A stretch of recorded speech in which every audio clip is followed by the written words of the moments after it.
I've seen many DIY pulleys that people have literally built with steel that they've welded and cut together. That's why, even though I think it's cool, I think it's awesome that people are, using their skills, their trades, and they're building some awesome workout equipment, I honestly don't think it's worth the effort for the majority of people. The whole point of do-it-yourself equipment is that it's cheaper than just buying it. Even building a really nice one with lumber and heavy-duty hardware is gonna cost a decent amount right there. That's why I think you should just buy a plate-loaded cable setup. It's just gonna be a better investment in the long run. Here's an example of what I'm kind of talking about, what you can actually get on the market, and it's relatively cheap compared to other cable stack machines you can get. This cable puller from Titan Fitness is actually an incredible deal considering it's plate loaded and it has free shipping. If you decided you want something beefier than a DIY solution, I would go with this before building one from scratch. Quality will be better and you're gonna be able to do a lot more with it than building one on your own. Unless you already have access to all the power tools, the metal, the lumber, whatever you're deciding to building out of it, and all the hardware, then yeah, absolutely. You're gonna be able to save a lot of money that way because you already have it. On the flip side of this though, many products are marketed to the home gym community that offers everything in one easy to buy package. The biggest problem with these is that you're paying extra for the convenience, and it's usually not worth the price they're asking for. For instance, when I originally bought the Spud Pulley System a few years ago, it was only around $65, which at the time I thought was a pretty good deal, but now I see them listed for $200 on Amazon, which doesn't make any sense whatsoever. The original tricep and lat pulley only comes with a cable, an 18-inch loading strap, a tricep and ab strap, a swivel eye pulley, and 2 spring clips. This is around $110 just for some very basic materials that aren't worth it at all. Not only that, but the cables aren't coated, so they're gonna fray over time. And the pulley itself makes a ton of noise, and it's eventually gonna grind against the inside of the pulley with enough weight. I used one for only 6 months before I eventually needed to replace the pulley and the cables. Basically everything right there. If the pulley and the cable get frayed out and it's just destroyed, that's, it's over. Like, it doesn't matter. Like, who cares? Who cares if it was $65? It wasn't worth the money. I'm pissed I bought it.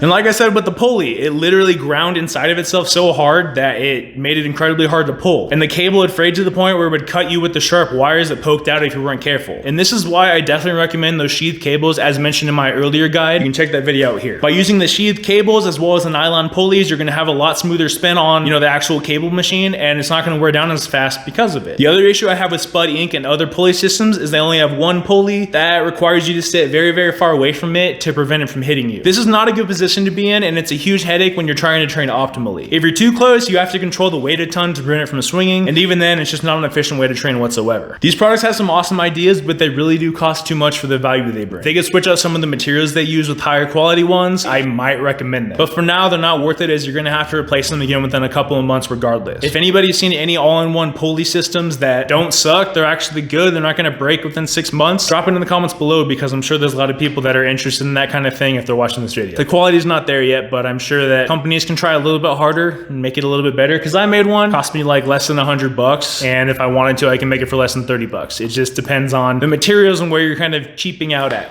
So that's for you, Spud Inc. Make your stuff better. Now I'd like to hear from you. Do you agree that most DIY and other alternatives for pulley systems just aren't worth it? Either way, let me know what you thought by leaving a comment below right now. If you liked the video, make sure to like it, and if you hated it, well, feel free to dislike it, but no hard feelings here. If you're interested in more equipment and home gym videos, check out these two next. Until next time.